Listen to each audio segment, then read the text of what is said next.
کسی قوم کی فکر اور سوچ بڑھاتی ہے جو اسے ہدایے ارض پر ثابت قدم رکھتی ہے صدر اعظم۔ یہ سرزمین وطن ہم نے بے شمار قربانیوں کے بعد حاصل کی ہے کہ میری آنکھوں کے سامنے ہندوستان کی سرزمین پر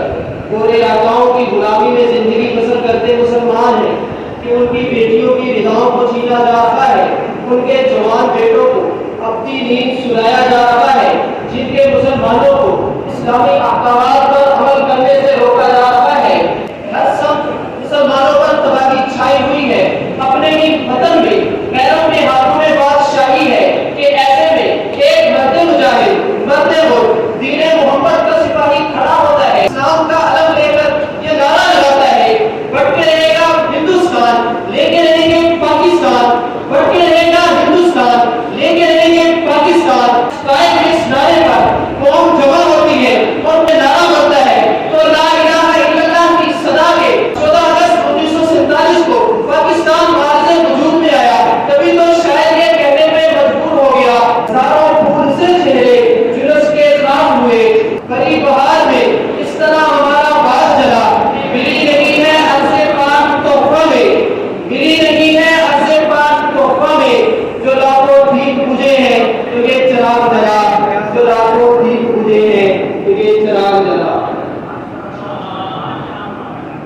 صدر اعظم بانیان پاکستان نے جب ذات اسلامی ریاست کا مطالبہ کیا تو اس کی بنیاد دو قومی نظریہ پر رکھی۔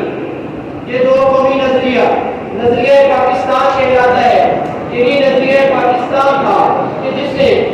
اسلام میں مسلمانوں نے بڑے صغیر کو انگریزوں اور ہندوؤں کے مد مقابلہ کھڑا کیا۔ جی ہاں جناب والا، نظریہ پاکستان تو یہ تھا کہ ایک ملت ایک قوم وجود پائے، نہ کہ سندھی بلوچی پٹھان اور جات پنجابی جات کے نعرے بلند ہوں۔ جی ہاں صدر اعظم، نظریہ پاکستان تو یہ تھا کہ ہم ایک ملت ہو کر اس ارض مقدسہ کی حفاظت کر سکے، نہ کہ اس وطن کو کچی کچی کرنے کے خواہاں ہو۔ جی ہاں صدر اعظم، نظریہ پاکستان تو یہ تھا کہ اس مملکت خدایات کے اندر ہم خدا تعالیٰ کی عبادت آزادانہ طور پر کر سکے، نہ کہ لال مسجد کے رہتے طلباء اور طالبات پر بمباری کر کے انہیں اپنی نیند سنا دیا جائے۔ جی ہاں صدر اعظم، ان تمام پستیوں کا سبب، ان تمام پستیوں کی وجہ لا الہ الا اللہ کے تقاضوں کو پسے پشت ڈالنا ہے، لا الہ الا اللہ کے تقاضوں کو اپنی زندگی سے نکالنا ہے۔ ان فطروں سے نجات، ان فطروں سے،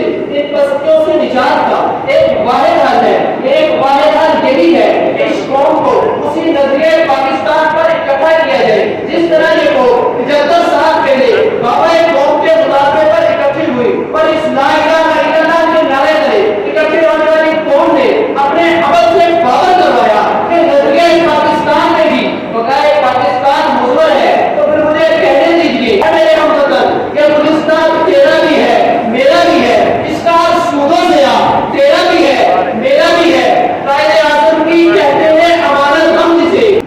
ورثہ ہے مہربان تیرا بھی ہے میرا بھی ہے، ورثہ ہے مہربان تیرا بھی ہے